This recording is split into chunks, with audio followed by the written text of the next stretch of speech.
And food, you know what I really noticed about it? I'm just remembering. I used all the vegetables all the time. Like nothing spoiled during COVID Mm. because I was so aware of making meal and making a meal and making a meal and not running out to meet somebody.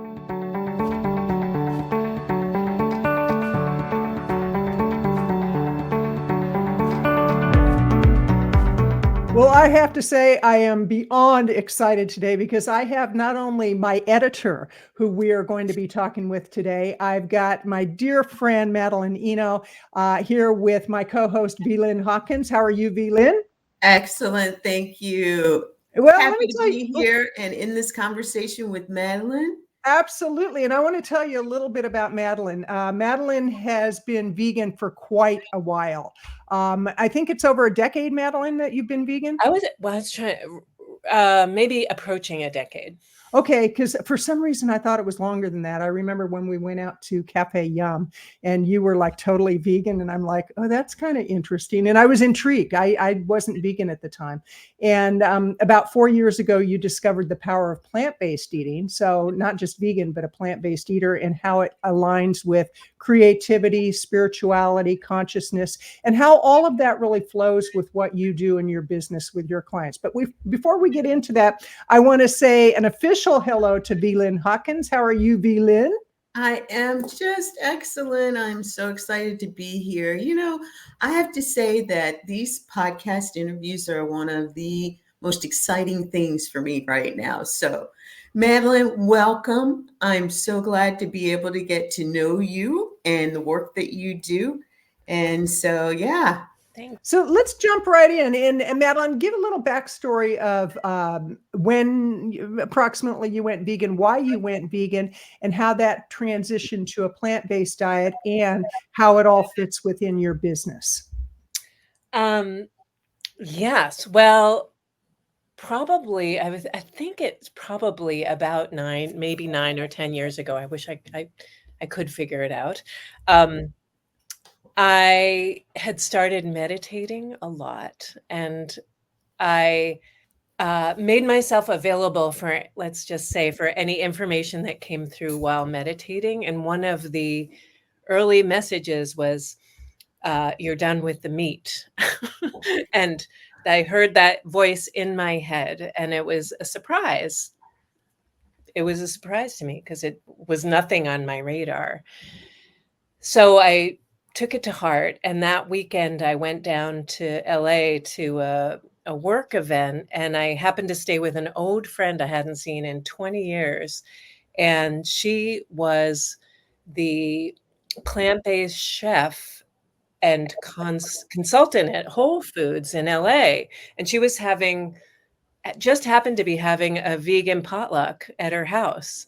So my first experience in this new world was 50 dishes and just like color, and it was a dream of food on this table. So that was my first entry, and I have to say it paved the way very generously to experiment with this new lifestyle. And I wasn't sure if I wasn't sure, but I just kind of kept following the path, and have just refined it over the years as I go. Interesting. So, Well, yeah. I'd say the universe supported you in your awakening. Like, okay, I'm vegan. Oh, let's go and stay with a person who's doing a whole spread, who consults with Whole Foods. I love that because a lot of us didn't have that type of experience. So No, you a lot were of more than ready. iceberg lettuce Yeah. salads, I'm sure. I've had a few of those meals at restaurants. It's like, so yeah. So how does that all tie in with what you do in your business? Because you and I've worked together quite a bit, quite intimately, Yeah. on my memoir, which is still sitting there and going through my stuff around that. But how is it that being vegan and now plant-based really helps you in helping your clients? As I was thinking about this more, I think it's just all for everyone that works on anything. I think we all need to be more present. But if I had to say one thing it would help me with is just being super present with people. And I do work pretty intimately with people telling their stories and working a lot on memoir, and it requires a lot of presence because we're in some landscapes that are pretty tender, and I just feel like it allows me to really be here now, and just other things that cleaned up along the way, alcohol, I just feel like other things that kind of distract and agitate have kind of fallen away. Hmm. So, yeah, and I'm sure there are more things, so that's what life is. Who knows what's next? But yeah, I think for me, uh, being able to be present, being able to focus is the lion's share of Right, right. the So, results. okay. So, and I know V Lynn has some questions because it's like sometimes I get so immersed and it's like, oh, V Lynn, I know you've been writing your questions down. So, what do you want to know from Madeleine? Well, I want to go back to this first encounter. I understand that you're a creative, you're in this spiritual realm, and you talked about this potluck that your friend was having. What kind of experience spiritually was that for you, and how did that connect from a creative perspective? Oh, well, let's see. I think I was sort of thinking, oh boy, if I do this, what a sad life. Truly, I had just had this sort of nudge to live this way or to experiment with this diet. And I have to be honest and just say, oh, that seems like such a sacrifice and very uh, sparse. And, I just couldn't imagine what meals would be like meal after meal after meal. So the abundance of it and uh, the generosity of it and the color and the tastes was like, um, uh, it just presented a doorway into this whole world. That's what it really felt like. And creatively, oh, this can be a really beautiful creative expression to eat this way, to break bread with people this way. And they're, and so I the spiritual part of it was that I was feeling kind of like, "Oh, no. How can I ever do this?" And then this door to this whole world opened, so I've spiritually, it was a great gift, I think. I just saw that friend, a few weeks ago, and we were reminiscing about that Hmm, experience. hmm. Beautiful. I love Yeah. that. I love that. And that was actually going to be my next question. This is such a poignant story of yours. And I was going to ask you, when was the last time you had an opportunity to share it before sharing it here, if you have shared it? I mean, it's a story that I believe would really open the eyes of a lot of people who think like you thought, that it Yeah. would be boring and hard, and what benefit could I possibly get out of it? Or yeah, just this yeah. I think of well, to answer your question, I don't know where I have certainly shared it with uh, eating with people, but I haven't written it down. So thank you for, I think of those memes that come from, many in my family that are like a ice cube and they say, oh, here's my vegan dinner. Like, those sort of um, tongue-in-cheek memes that go around. But yeah, yeah, I think it could be an entry point. Yeah, I think that's an absolutely beautiful, colorful, inviting. The door opened, and here was this whole world of different foods that I never thought about coming in front of me. And I think that honestly, and share with me your experience with others who are not vegan. Have you had an opportunity to talk with them, even as authors,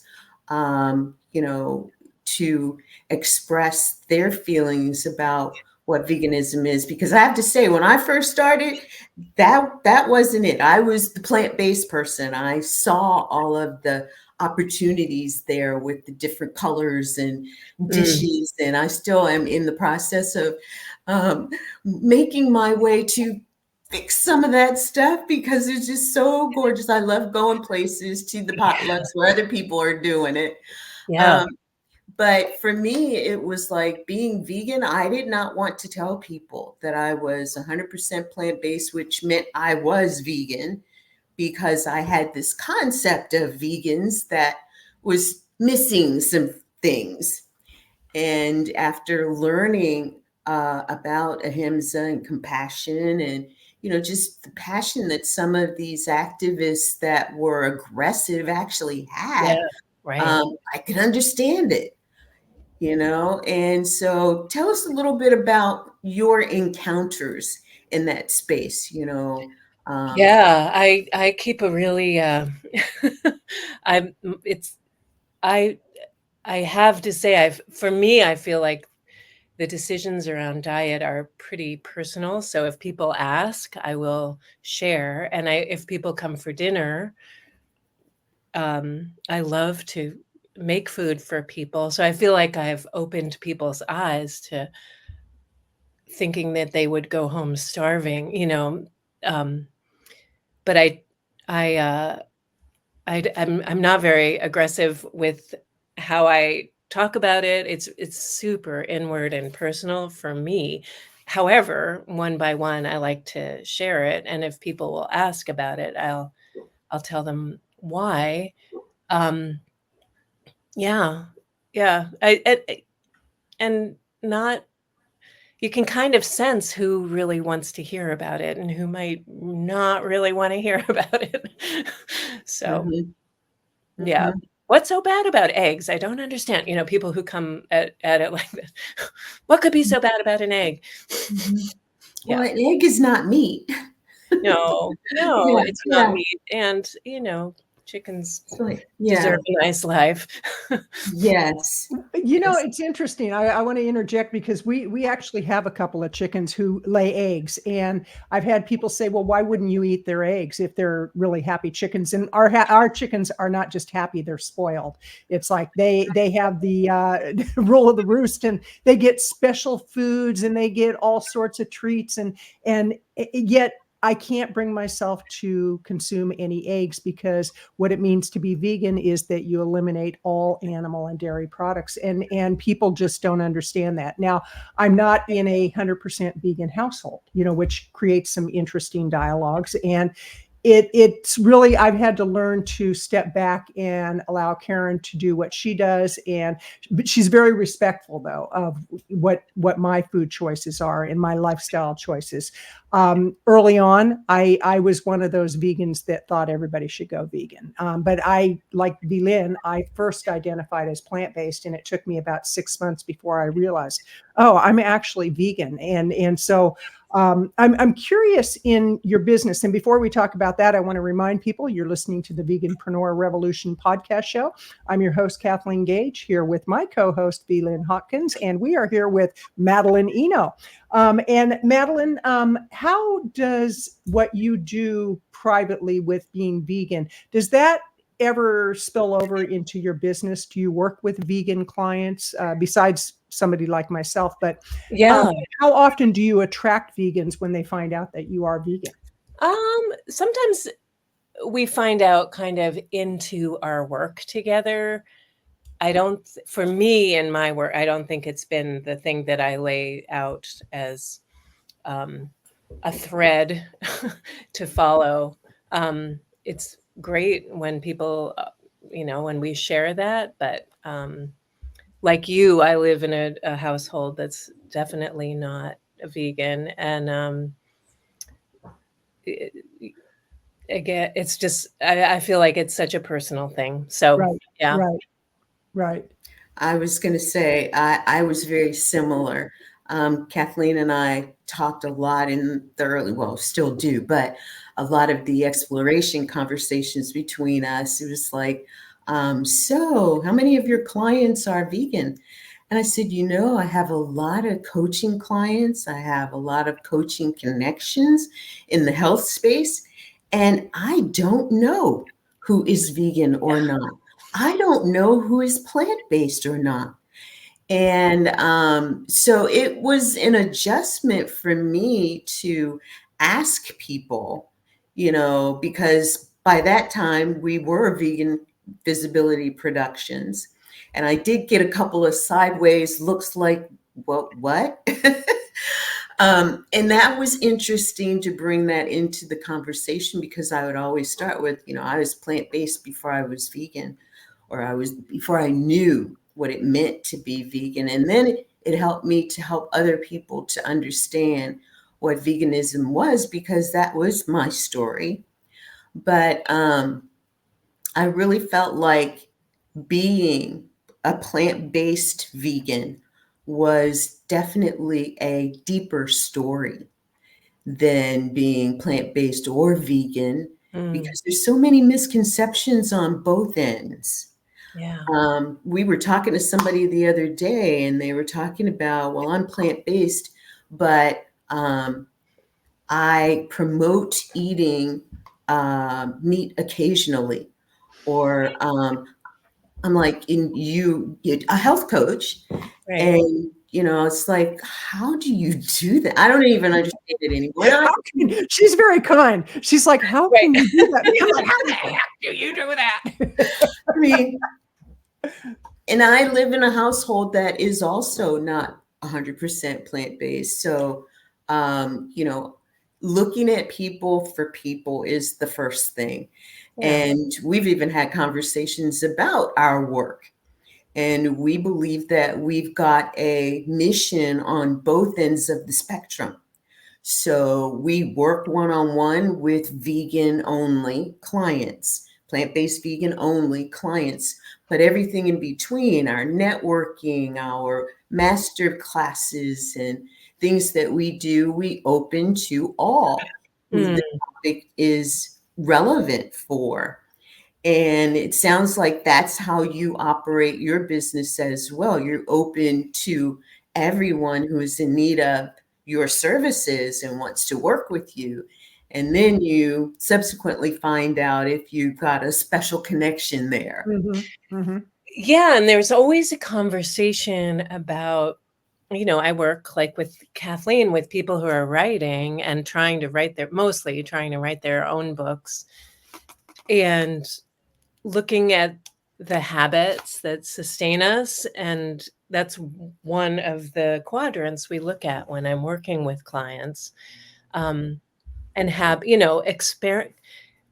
it's kind of all a big experiment, right? Like to see what really works with you. That's why I was saying, I don't know, who knows what the next thing that might come up to leave my diet, coffee, might, um, who knows what's next, but, um, so it can come up in that way, and it can be a helpful thing to talk about as a potential way to look at like how to be more present with your own creativity, how to be more present when you sit down to write.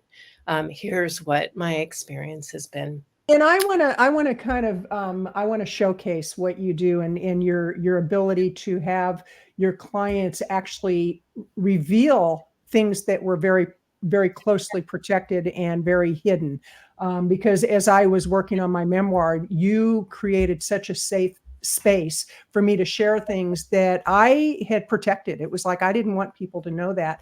And I've kind of come to a roadblock of like, okay, do I continue on with sharing the story, or was it the healing of just revealing it to myself? Because as I was writing things, it was like, oh my gosh. And I mean, I went through a lot of pain, I went through shame, I went through guilt, I went through a lot of things that just I needed a safe vessel to share these things, and you created that. So that's one thing, that when you work with your clients, you really do create that safe space for them to reveal to themselves what maybe they didn't even remember, or if they remembered it, they kept it very, very compartmentalized and in a silo.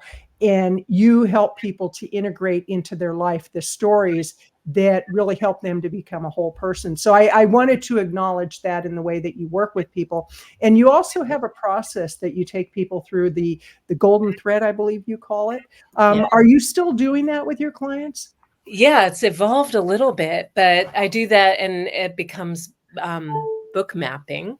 The more we know who we are and what we're really here to say, the more our own story becomes like, oh yeah, of course I went through that. Of course I went through that.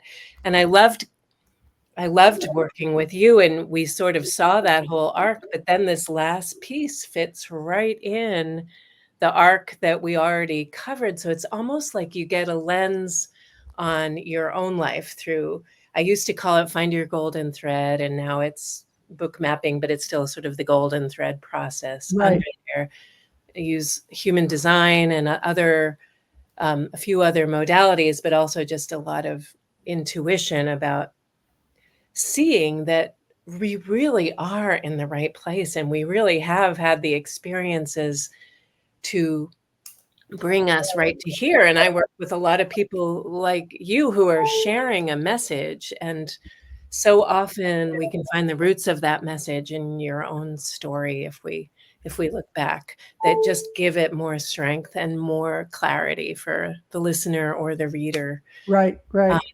I think the thing with, I was thinking about it with secrets and safety too, because the world is really jangly and judgy, right? Like, and Mm. agitated. And if there's a calm space, we kind of feel it. And just to make the link, I feel like um, this lifestyle allows us to just have this kind of calm space that we just Right. we're around in airports or with clients, but we can just sort of be unto ourselves a whole lot more calmer and more regulated than, at least than I used to be. The way Well, let's talk about that a little bit, because I think that there's a nice connection between what we consume and or what we don't consume when we're Yeah, not consuming violence, pain, fear, death, all of that. Um, and when we're consuming a very whole life, full of life diet. yep. How does that spill over into what you've noticed with clients, how they actually have a whole different level of depth to their writing and clarity? Well, okay, so I don't know about, I have no idea about clients who've made giant changes while I'm working with them. They will experiment with things. My own lived experience is really um, where I've noticed that, and I Mhm. can share with them that and help draw that out and help, maybe give them some guidelines to even create a mini a mini experience for themselves. Um, but it's not, again, it's sort of what I create for me in order to be there for them rather than what Mhm.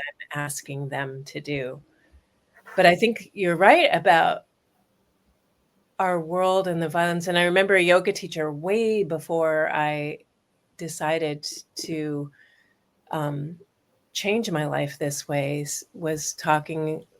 I did a yoga teacher training, and I think it was a month-long training, and we really, really, really simplified our diet for that. And he was just saying, if you eat the animal necessarily, even the animal raised in a very kind setting, experienced incredible pain and suffering, and that's exactly what we're ingesting. And that really, really struck me for our world that's, so angry, can Mhm. be so Mhm. angry and so aggressive. It makes so much sense to me why doing all as much as we can to create our own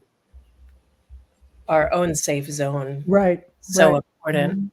So when you were vegan and you decided to go plant-based, what was the catalyst for that? Why did you go from being vegan, and what did that mean to you? And now what does it mean to be a plant-based vegan? Well, I would still say I'm mostly on the vegan channel. Mhm. Um, Mhm. yeah, I still pretty much identify that way. With my mate being, it just allowed a little more flexibility sometimes with my mate. But I think primarily my diet right now is a vegan diet. And you've had writing retreats. Now, when you do the writing retreats, what kind of food do you serve there? Vegan Okay. diet. Yep. And I have some pretty amazing recipes that people always ask for. I have Huh. one goddess cake that is a crowd pleaser. Yeah, no one goes home hungry, and to me, that's an example. Thank you. That's an example of like we can create many experiences of just feeling really energized by food and not exhausted eating and then trying to write. Like, what could we do to eat food that could bring us creatively to be energized and curious rather than, oh, I've just got to go lie down and sleep. Right. So, Right. yeah. Nice. I was going to ask you, as far as your creative journey, what was one of the best writing experiences you've had with a client or on your own? Because you Oh, are writing history. I mean, well, what's one of the best experiences that you've had oh, and why? that's such a wonderful question. Let's see. Well, in this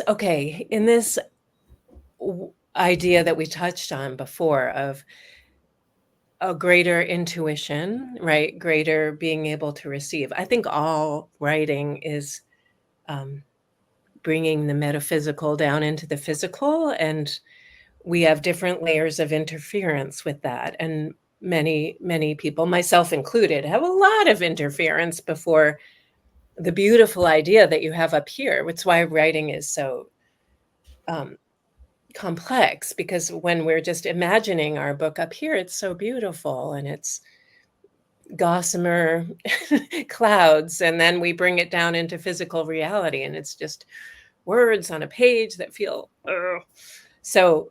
To me, the best writing experiences are when that channel, I guess, is just open. And I did have one experience once where I had been asked to a friend was opening a gallery, and she asked me to write an essay to read at the opening of her gallery, and I was stuck, just really, really stuck. And I was at a Reiki retreat, and I um, decided just one day to just put the problem in my awareness and just say, okay, help me solve this problem. I didn't know how to write this essay. So in that case, I was receiving Reiki, but I just lay on a table, had a Reiki session, and all of a sudden it was like someone handed me a suitcase of the story, the beginning, the middle, the end, everything was just there. And I just sat down right after that and kind of transcribed it. And every once in a while, I've had a moment like that, and I know that that is accessible. So I'd say that was sort of the apex to have that experience, kind of chasing to have that again.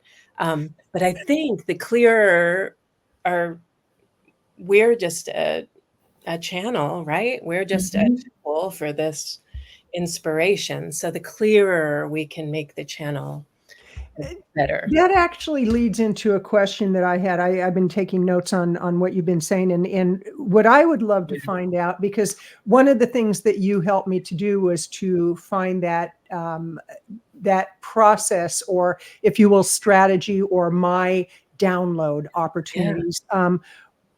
how can you advise those people who are thinking of writing a book, or they've been working on a book and they're getting stuck? How can you advise them on a process for writing? Like, do they start with journaling? Do they start with meditation? Do they, like this morning, I went out on a hike, took my 2 dogs with me, and that was quite the experience. But I went on a hike, and I didn't have any podcast going, no music going. I was just being there in the moment with them. And then I came home and had a huge salad for breakfast. And I was thinking, this is what I love about being a vegan and a plant-based eater, is I can have a big old salad for Yes. breakfast. And, it goes against conventional wisdom, but oh, well, I've done that before. So what would be a process to remove the layers, to really get centered, to do the downloads, and to turn the writing into a spiritual experience? That's a great and big question. Mhm. Mhm. I'd say one little tip is allow yourself to go in through a smaller doorway, Okay. because people will sit down. Okay, now I'm going to sit and write about my life. Let me see where I start. But so I would use a prompt or something to create a doorway that's a little smaller, instead of like, I'm going to write down or sit down and write the story of my mother. You could just say, what were my mother's hands like? And just start there. And it opens up the door and allows, the amygdala and the brain just freaks out when it's overwhelmed and just shuts it all down. So we want to skirt around it and not freak our mind's gatekeeper out. So I think that's the solution for almost every writing problem that I've found, is just to go in small, break it down to a tiny bit. So, I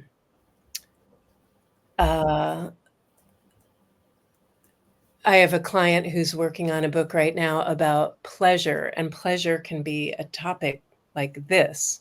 So when she gets overwhelmed, we just come way, way, way, way, way down. And, how can you create pleasure, making a meal? Like, what is the most pleasurable snack you can have? And so she will go into pleasure that way. So I it's love just it. not a lot of what I do is just tricking the mind to not freak out.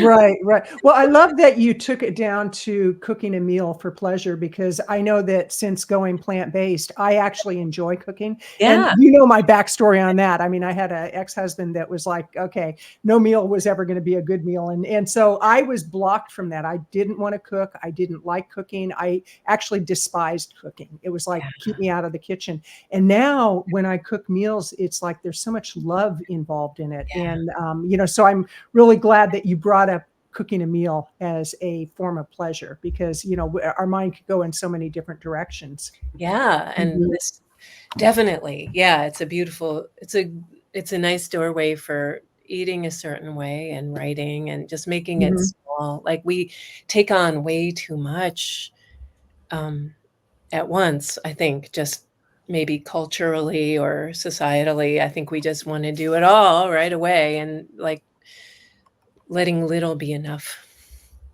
Oh, I Yeah. like that. I like Letting that. a little be enough. I Ooh, like that too. Pete Townsend has a great song. Pete Townsend of The Who, one of my uh-huh. A Little Is Enough. Okay. I like that. Okay. And you've just aged all of us. Yes, I know, right? People are, "Pete Yeah, the Who. Oh. The Who?" No, the Who. So, Madeline, tell us about how, there's certain things in life that happen to us, and we all were impacted one way or the other by the pandemic and having to basically come indoors to play. Tell us about that journey and transition for you. Was it a real pivot, or was it something that you had started already, so it felt like a more natural transition to go from like meeting people and being at conferences and doing workshops, and now you were at home and in your office, and what did that feel like? What was that experience for you? Yeah, isn't it interesting that we all have that now we have our historical, it's like, where were you on September 11th? Now we have the pandemic. It's interesting just Yeah. to have that question, but I like that question. Well, as Kathleen knows, I lived in a little cabin deep in the woods, so my life changed like that much. I really enjoyed it. I have to say, creatively, work-wise, nothing changed. Less networking. I don't, less networking kind of events, and certainly less travel. Um, I I'm an introvert at heart, so that was all just kind of exciting to not have to do a million things in a day um, that were kind of on the outside. So I found it. Why I'm hesitating is like, am I completely telling the truth here? I'm trying to I'm trying to remember. I remember missing people for sure, and my mother died during COVID, Oh, and I'm sorry. oh, it's okay. Yeah, it's okay. But there were certainly moments of that first year of COVID. But on the whole, I'm I lived in a little cabin in the woods, and it just was like, oh, this is why I'm here, is because I can be outside all the time. I had, you know, oodles of forest to explore. I hiked a lot. I would meet people for distance hikes, and so it felt like the world. I was in the right place, work wise, and um, where I lived wise. And food, you know what I really noticed about it? I'm just remembering. I used all the vegetables all the time. Like, nothing spoiled during COVID Mm. because I was so aware of making meal and making a meal and making a meal and not running out to meet somebody. And I was like, okay, we have a scallion and we have 2 sweet potatoes. What am I gonna make tonight? And I was so aware of being a steward of what I had. I Ooh, think that was, you know what I mean? I don't know if you guys experienced that, but I was so much more attuned to, here's exactly what I have. I want to right. use it, rather than I can go shopping again. I can go shopping again. And um, yeah, so it felt like it brought it all pretty present food wise too, come to think of it. Well, I love that, and I love the, getting the intuitive hit on, okay, what am I gonna do with these foods? And, I actually do that now when I cook. It's like I'll be thinking, because I do a lot of the cooking in our household. Karen works a full-time job as a ranger, and so when she comes home, I wanna have a beautiful meal prepared, and one with a lot of love. And so I actually do these downloads, and she goes, "Well, what recipe did you use?" And I said, "Oh, it was just like spirit spoke to me." And she's like, Oh, "Okay." that's You awesome. know? That's But so it great. works. And you know what? I love what you said about the travel, because pre-pandemic, I used to travel a lot. I was always on a plane. I was always going to conferences, you know. You were. I was creating my own 3-day events, and those were very profitable. And it was interesting because with the pandemic and all the shutdowns, that was such a valid reason not to travel. And since that time, I travel as little as possible. We take day trips and all that, but as far as getting on a plane, I would rather not get on a plane, because I look at the craziness again, and I think a lot of it Yeah. has to do with the foods that people are consuming, and energetically what they're surrounded around. And I know you're very, very into energy. And have you noticed with the clients that you work with that things have shifted for them as a result of the pandemic, and them getting more in tune with what is really aligned with who they are? Well, I did have, since starting in pandemic and since, I feel like there's a lot more clients say, right when I start working with them, I have to do this before I die. Like, Mm, I mm, know this is one thing I need to accomplish before I die. So the urgency feels heightened, not mhm. in a not in a frightening way, but just like, okay, we only got so much time here. Right, right, We're right. infinite beings with Blessings. a Yeah. limited lifespan. Yeah. Um, So that's I definitely have heard that from a lot of people. Almost everybody is like, Wow. "This is the book Okay. that I need to write or else." And I've certainly felt that with creative projects, like, Hmm. if I Hmm. don't do this if I don't do this, yeah. Not quite leaving a legacy, but almost more for our own feeling while Right. alive. Right. I accomplished that while I was alive. Yeah. And that's interesting because I just hit 70 and it's like I look at that and I go, well, first of all, I don't feel 70, but then I look at that window of opportunity because we just had one of the big influencers and one of the most influential people in our industry who passed away, Dr. McDougall, and he was 77 years old and he had a stroke when he was 18. So there were other factors going on, and he probably extended his life quite a bit by being plant-based. But I look at that and I say the average age for women is X, and I got this in my favor, that my. But the reality is, it's like I'm looking at it could be a 5-year window of opportunity, a 10, a 20, a 30. I don't know. And so what you're saying is so true. It's like, what are we going to do with that time? And one thing B. Lynn and I do with the clients we work with is we help them to create their legacy business. What is the legacy that they want to leave behind? And to really put it in the perspective of it's not just a business, it's not just a job. Exactly. Mm-hmm. That's so important. That's really, really beautiful. Yeah. Yeah. I did have a teacher once who would talk about, like, oh, we have access to everything and we are finite creatures, and Mm-hmm. it's a really important thing to remember. But another argument, or not that we need an argument, but another point on, like, what are you eating on that Mm-hmm. side of the scale if Mm-hmm. we only have this much time? Yeah, yeah. It's definitely something to bring to mind. And for our audience, I just want to remind you that you are listening to or watching the Veganpreneur Revolution podcast with your hosts, Velan Hawkins and Kathleen Gage. And our guest today is Madeleine Eno. And Madeleine, this has just been very serendipitous for me because I've done a little bit of writing this past weekend. And it's just been a little modifying something that I've had in the works for a while.